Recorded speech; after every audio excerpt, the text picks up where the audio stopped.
Souvenez-vous, lorsque les problèmes de moteur ne prenaient que quelques minutes à être diagnostiqués, quelques outils, un tour de clé dans un sens ou dans un autre, et tout était réglé.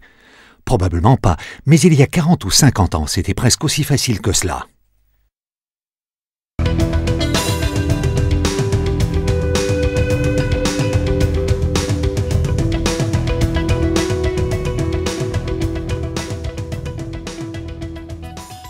Aujourd'hui, c'est une toute autre histoire. Airtex a donc conçu cette vidéo pour vous aider à détecter et résoudre les problèmes liés au système de refroidissement. Airtex s'y connaît. C'est le plus grand fabricant de pompes à eau sur le marché de la pièce de rechange, ainsi que pour la première monte. Qu'est-ce qui fait qu'Airtex est Airtex? D'une part, les matériaux utilisés par Airtex sont les mêmes que ceux utilisés en première monte. Alliage d'aluminium, acier estampé ou fonte. De même pour la turbine d'origine, laiton, acier estampé ou fonte, plastique thermostable ou matériaux similaires avec le nombre exact d'ailettes pour un écoulement adéquat de liquide de refroidissement. Il semble maintenant opportun de mentionner le problème à l'origine de retours inutiles. Lorsque vous voyez une goutte de liquide ou une tache par le trou d'écoulement, ne croyez pas que la pompe est défaillante. Il est normal qu'une petite quantité de liquide suinte de la pompe à eau. En fait, le liquide lubrifie le joint de la pompe. Les designs des pompes à eau les plus récents intègrent un réservoir d'évaporation. Airtex a été dans ce sens un pionnier. Intéressons-nous au roulement. Les éléments montés sur l'axe exercent une pression sur le roulement de la pompe à eau. Il doit donc être résistant. Les pompes de rechange hors spécification ne peuvent supporter la charge pendant très longtemps. La solution Airtex? Fabriquer des roulements billes-billes et billes-rouleaux conformes aux spécifications de l'origine, et ce afin de respecter les normes de qualité. Ils sont assez résistants pour supporter de nombreux éléments montés sur l'axe. À présent, le joint. Il a pour but de garder le liquide à l'intérieur et les polluants à l'extérieur. Le joint est extrêmement important pour que la pompe à eau soit opérationnelle et le système de refroidissement efficace. Des précisions à ce sujet sont apportées à continuation, mais voyons d'abord comment c'était auparavant et comment c'est maintenant. Dans les années 50, les voitures de ce genre étaient réparées en moins de 2. Mais les temps ont changé, les moteurs ont changé. Les systèmes de refroidissement ont changé.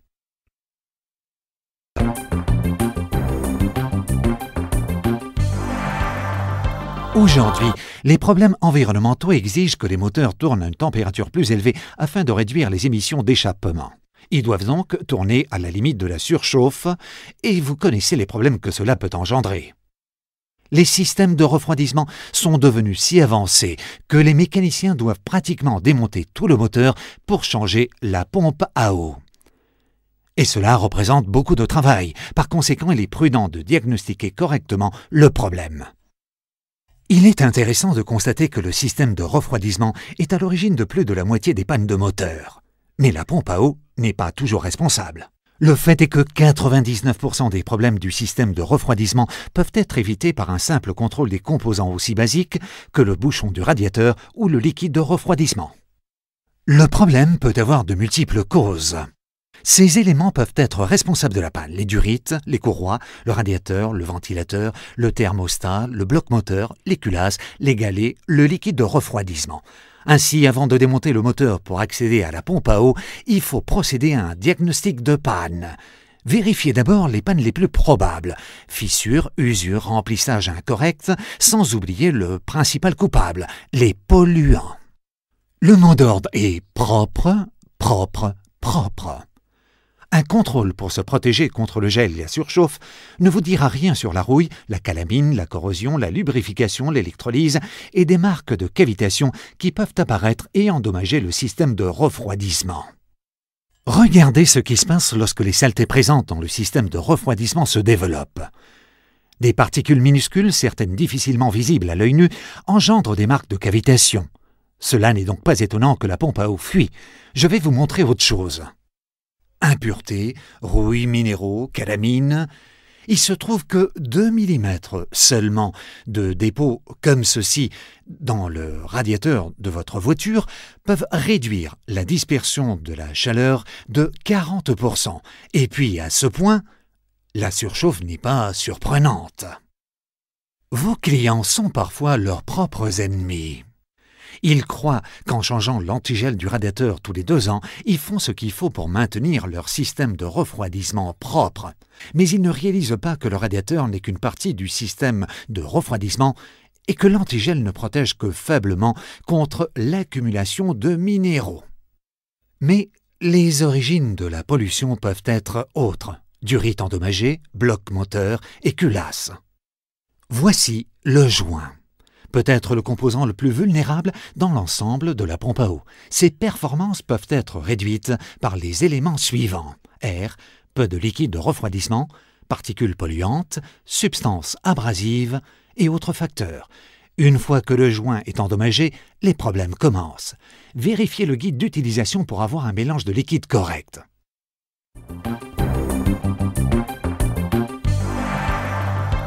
À présent, venons-en à l'installation de la pompe à eau. Comme toujours, c'est la sécurité avant tout.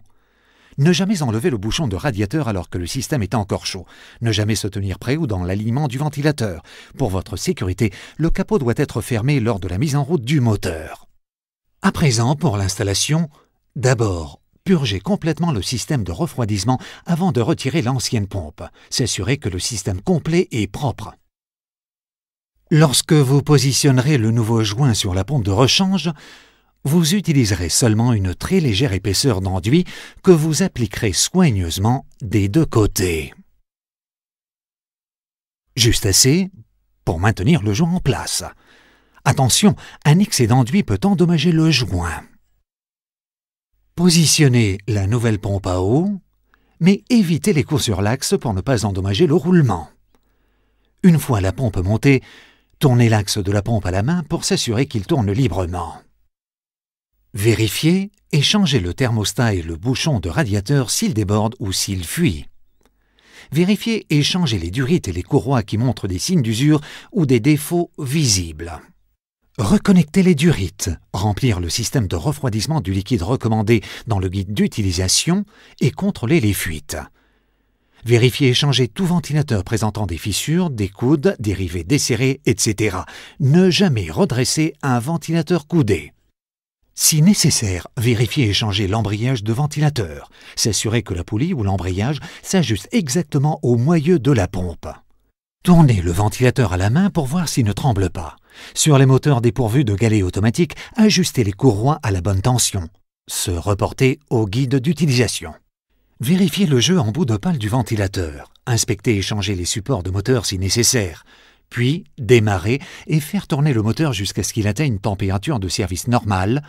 Purgez l'air du circuit si nécessaire. Attendez que le moteur se refroidisse et vérifiez le niveau de liquide de refroidissement. Attention, des blessures sérieuses peuvent se produire si vous enlevez le bouchon quand le moteur est chaud.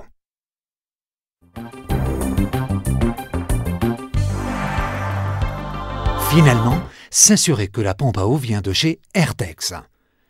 Si vous avez des questions après avoir visionné la vidéo, nous vous prions d'appeler le service d'assistance technique d'Airtex au 34 976 46 42 12. Vous pouvez également visiter notre site internet www.airtex.es. Merci de votre attention et roulez doucement.